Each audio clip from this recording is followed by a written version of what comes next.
जय गुरु गोरखनाथ। ओम नमः शिवाय। मैं किस्मत नाथ आज आपको देखो रोज कर्मों के बारे में बताती हूँ। आज भी ऐसा ही है।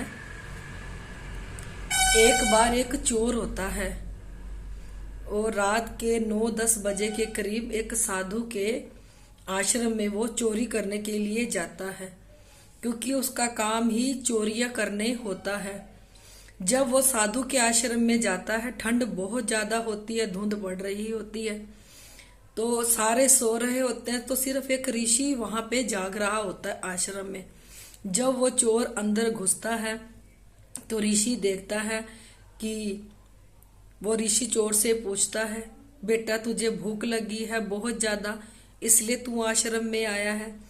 तो तेरे कपड़े तो बहुत गंदे हैं और तेरे में से बदबू भी बहुत आ रही है। वो आश्रम वालों को जगाता है और कहता है कि इसके लिए पानी गर्म करो, इसे नहलाओ धुलाओ, अच्छे वस्त्र पहनाओ, और ये बहुत भूखा है, इसके लिए रोटी बनाओ।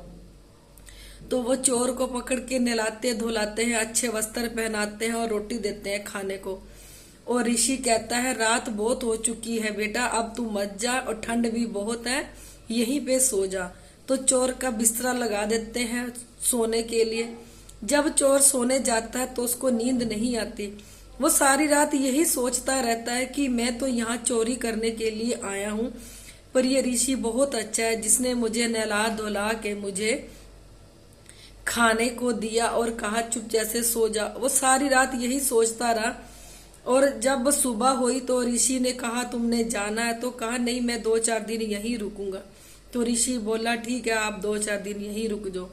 तो ऋषि वहां पे अपना सबको कर्मों के बारे में बताता है। सारे देखो ऋषि वहां बैठे हुए थे और वो ऋषि ज्ञान दे रहा था उनको कि चोरी करना, निंदा चुगली करना पाप है। अगर हम चोरी करते हैं, निंदा चुगली करते हैं, बुरे कर्म करते हैं, तो इससे परमात्मा हम पे बहुत नाखुश होता है और परमात्मा हमें बहुत बड़ी सजा देता है। और इन कर्मों से बचो। हम जो भी कोई गलत काम करेंगे तो परमात्मा हमें बख्शेगा नहीं, इससे हमें नरक में जगह मिलती है। तो जब वो चोर इस बात को सुनता है, वो फिर सोचता, उसको फिर उस दिन नींद नहीं आती। वो सारी रात यही सोचता रहता है अपने कर्मों के बारे में कि मैं एक चोर हूं। जो भी उसने बुरे कर्म किए होता है उसका ध्यान उसी चीजों में लगा रहता है। जब 3 दिन चोर को बीत जाते हैं वहां रहते रहते, जब चौथा दिन आता है तो वो ऋषि के पास जाता है। तो ऋषि को कहता है कि मुझे क्षमा कर दीजिए, मैंने आपको झूठ बोल के यहाँ रहा। मैं तो एक चोर हूँ, यहाँ चोरी करने के लिए आया था। मेरा आगे पीछे भी कोई नहीं है, मैं इस दुनिया में अनाथ हूँ। पर जो आपके मैंने यहाँ ज्ञान लिया, आपका सेवा भाव देखा, उससे मेरा मन बदल गया। अब मैं इसके लिए क्षमा मांगता हूँ। तो ऋषि ने कहा बहुत कम लोग होते हैं जो अपनी गलतियों को मानते हैं। तू परमात्मा के आगे लकीरें निकाल अपनी और क्षमा मांग। और यहाँ पे आज एक हवन है, जितने भी तूने बुरे कर्म किए हैं हवन में आहुति पाएगा, तो अपने बुरे कर्मों का निपटारा इस हवन में कर ले और अब तू एक अच्छी जिंदगी शुरू करेगा। तो चोर ने ऐसा ही किया। तो चोर वहां रहने लग गया, उसको ज्ञान बुद्धि मिल गई, तो चोर एक ऋषि बन गया, एक माना हुआ ऋषि बन गया। चोर भी देखो, कहते हैं अगर हमारे पास ज्ञान नहीं है ना तो हम भटकते ही रहेंगे। बिना ज्ञान के इंसान बहुत अधूरा है। जैसे चोर को कोई ज्ञान नहीं था, वो दिन रात चोरियां करता था, ना कोई उसके आगे पीछे था। जब उसको ऋषि से ज्ञान मिला तो उसको समझ आई, उसके इंद्रियां धीरे धीरे उसके अंदर सारा कुछ खुलता गया, वो सोचने पे मजबूर हो गया। तो उसने वो सारे बुरे कर्म छोड़ दिए और एक ऋषि बन गया। उसने अपना पूरा जीवन अपने कर्मों पे लगा दिया, सेवा भाव पे लगा दिया।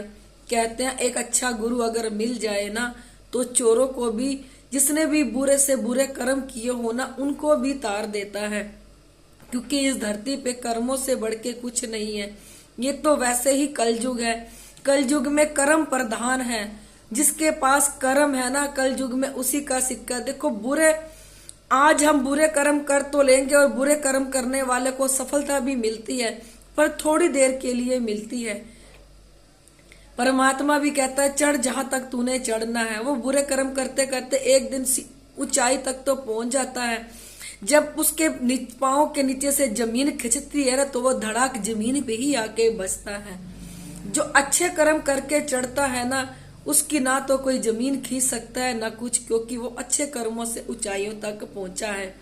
अच्छे कर्म करो, परमात्मा ने कलयुग दिया है, अपने अगले पिछले कर्मों का निपटारा करो, क्योंकि एकमात्र कलयुग ही है। देखो सतयुग में ये चीजें नहीं थी। सतयुग में तो बहुत तपस्या करनी पड़ती थी, बहुत कुछ करना पड़ता, तब जाके परमात्मा खुश होता था। इतने यज्ञ करते थे ऋषि, तपस्या पे लीन रहते थे। एकमात्र आपको 1.25 महीना ही दिया है इस परमात्मा ने कलयुग में। एकमात्र 1.25 महीना श्रद्धा भाव भक्ति से परमात्मा के जुड़ जाओगे, अपने भाव दे दोगे, बस यही कहोगे परमात्मा तू ही तू है मेरा और कुछ नहीं। 1.25 महीने की सेवा में 12 साल आपके यहाँ पूरे हो जाते हैं।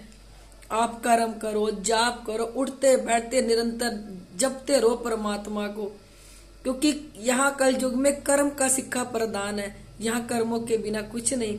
देखो आप बुरे कर्म करोगे उसका भी बीज बोओगे, अच्छे करोगे उसका भी बीज बोओगे, पौधा दोनों का ही उगेगा। अब आपने देखना है कि आपने अच्छे कर्म करने हैं कि बुरे कर्म करने हैं।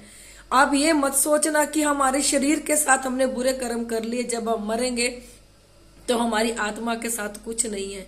आत्मा को सबसे ज्यादा दंड मिलता है। शरीर तो नश्वर है, एक बार में ही समाप्त हो जाएगा, पर आत्मा बहुत ज्यादा तड़पती है, बहुत ज्यादा दंड मिलता है आत्मा को। देखो अगर हमारे शरीर में आत्मा है तो हमें दर्द होता है, अगर हमारे शरीर से आत्मा ही निकल जाएगी तो दर्द तो है ही नहीं। शरीर तो एक माटी का पुतला है। आत्मा को बहुत तकलीफ होती है, फिर लोग पछताते रह जाते हैं कि हमने जीते जी बुरे कर्म क्यों किए, कि इतनी दुर्गति होती है मरने के बाद भी।